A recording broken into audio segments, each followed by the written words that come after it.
दोस्तों 23 साल पहले 1999 में पाकिस्तानी घुसपैठियों ने LOC पार कर भारत की जमीन पर कब्जा करने की कोशिश की थी। इतना ही नहीं, कई जगह बंकर भी बना लिए थे। इसके बाद भारतीय सेना की जवाबी कार्यवाही में पाकिस्तान को घुटने टेकने पड़े। करीब 2.5 महीने तक चली कारगिल की जंग में हमने जीत हासिल की। हालांकि इस लड़ाई में हमारे 562 सैनिक बलिदान हो गए। इनमें से कई ऐसे भी हैं जिन्होंने अपने सीने पर गोली खाई तो किसी ने पैर गवा दिया, लेकिन पाकिस्तान को नाकों चने दबवा दिए। हालांकि इनमें से कई योद्धाओं को लोग जानते तक नहीं है। तो आज हम बात कर रहे हैं कारगिल युद्ध के ऐसे ही कुछ हीरोज के बारे में जिन्होंने अपनी मिट्टी के लिए जान दे दी, लेकिन तिरंगा नहीं गिरने दिया। कैप्टन विक्रम। सबसे पहले बात करते हैं कैप्टन विक्रम के बारे में, जिनका जन्म 9 सितंबर 1974 को हिमाचल प्रदेश के पालमपुर में हुआ था। पिता से देश प्रेम की कहानियां सुनकर विक्रम बत्रा में स्कूल के समय से ही देशभक्ति की भावना कूट कूट कर भरी हुई थी। विक्रम बत्रा स्कूली पढ़ाई खत्म करने के बाद चंडीगढ़ चले गए और साइंस में ग्रेजुएशन पूरा किया और इस दौरान वो NCC के सर्वश्रेष्ठ कैंडिडेट भी चुने गए। इसके बाद उन्होंने आर्मी ज्वाइन करने का मन बना लिया था। साइंस ग्रेजुएट होने की वजह से विक्रम बत्रा का सिलेक्शन CDS के जरिए आर्मी में हो गया। ट्रेनिंग खत्म होने पर उन्हें जम्मू के सोपोर में सेना की 13 जम्मू कश्मीर राइफल्स में लेफ्टिनेंट के पद पर ज्वाइनिंग मिल गई। विक्रम बत्रा को जून 1999 में कारगिल युद्ध में भेजा गया। हम्प और रॉकी नाब को जीतने के बाद विक्रम बत्रा को लेफ्टिनेंट से कैप्टन बना दिया गया। इसके बाद कश्मीर की 5140 नंबर की चोटी को पाकिस्तानी सेना के कब्जे से छुड़ाने की जिम्मेदारी कैप्टन बत्रा को सौंपी गई। कैप्टन विक्रम बत्रा ने 19 जून 1999 को रात में इस चोटी को जीतने का प्लान बनाया। इसके लिए भारतीय तोपों की फायरिंग के बीच आधी रात में ही चढ़ाई शुरू कर दी गई। चोटी के करीब पहुंचकर तोपों से फायरिंग बंद कर दी गई। ये देख बंकरों में छुपे पाकिस्तानी सैनिक बाहर आए। इस पर भारतीय जवानों ने मशीन गनों से फायरिंग करनी शुरू कर दी। लेफ्टिनेंट विक्रम बत्रा ने अकेले नजदीकी लड़ाई में 3 पाकिस्तानी सैनिकों को मार गिराया। 20 जून 1999 को सुबह 3:30 बजे कैप्टन विक्रम बत्रा ने पाकिस्तानी सैनिकों को धूल चटाते हुए 5140 चोटी पर तिरंगा फहरा दिया। पॉइंट 5140 जीतने के बाद विक्रम बत्रा ने पॉइंट 4700 जंक्शन पीक और 3 पिंपल कॉम्प्लेक्स को भी जीत लिया। इसके बाद कैप्टन बत्रा और उनकी टीम पॉइंट 4875 पर मौजूद दुश्मन के बंकरों पर ताबड़तोड़ फायरिंग कर रही थी। इसी बीच बत्रा की टीम के 2 सैनिक घायल हो गए। इस पर बत्रा उन्हें उठाकर नीचे ले जा रहे थे। इसी बीच पाकिस्तानी सैनिकों ने बत्रा को गोली मार दी, जिसके बाद कैप्टन अपने देश पर बलिदान हो गए। कमांडो दिगेंद्र कुमार। कारगिल की जंग में 15,000 फीट ऊंची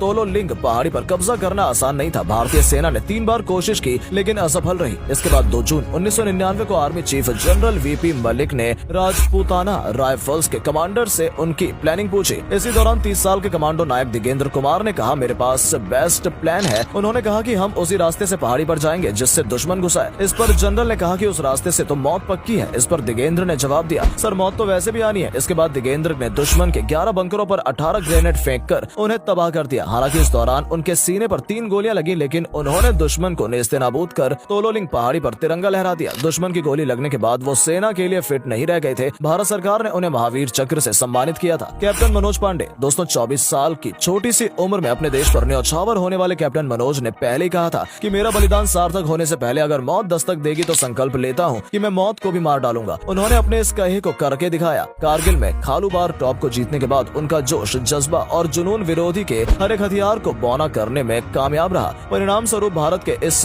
विरले पुत्र को मरणोपरांत परमवीर चक्र से सम्मानित किया गया था। दोस्तों ये जानकर आपकी रूह कांप जाएगी कि दुश्मन की गोलियों से बुरी तरह जख्मी होने के बावजूद जंग के मैदान में उनकी उंगलियां बंदूक से नहीं हटी। उन्होंने अकेले ही दुश्मन के 3 बंकर ध्वस्त किए। कैप्टन सत्येंद्र सांगवान। कैप्टन सत्येंद्र सांगवान हरियाणा के रहने वाले हैं। 12वीं पास करते ही उन्होंने बतौर रेडियो टेक्नीशियन भारतीय वायुसेना ज्वाइन की थी। इस बीच उन्होंने लॉन्ग डिस्टेंस कोर्स में एडमिशन ले लिया और ग्रेजुएशन कंप्लीट की। इसके बाद उन्होंने CDS एग्जाम पास कर लिया और मार्च 1996 में 16 ग्रेनेडियर्स में ज्वाइनिंग मिल गई। सांगवान के मुताबिक 29 जून 1999 को उन्होंने अपने कुछ साथियों के साथ ब्लैक रॉक इलाके में पाकिस्तानी बंकर तबाह कर दिए थे। गश्त के बाद जब वो लौट रहे थे तभी उनका पैर दुश्मनों की बिछाई लैंडमाइन पर पड़ गया, जिसके चलते उनका दायां पैर खराब हो गया। कारगिल जंग में अपना पैर गंवाने के बाद सेना ने उन्हें रिटायर कर दिया। अब वो ONGC में काम करते हैं। वो नेशनल लेवल के बैडमिंटन प्लेयर भी हैं। दान सिंह मेहता। उत्तराखंड के चंपावत में कॉस्मेटिक की दुकान चलाने वाले दान सिंह मेहता ने 1986 में आर्मी ज्वाइन की थी। जब वो 32 साल के थे तभी 25 जुलाई 1999 को उन्हें दुश्मन के घुसपैठ की सूचना मिली। इसके बाद सेना ने द्रास सेक्टर के पास एक मस्जिद में छुपे घुसपैठियों को घेर लिया।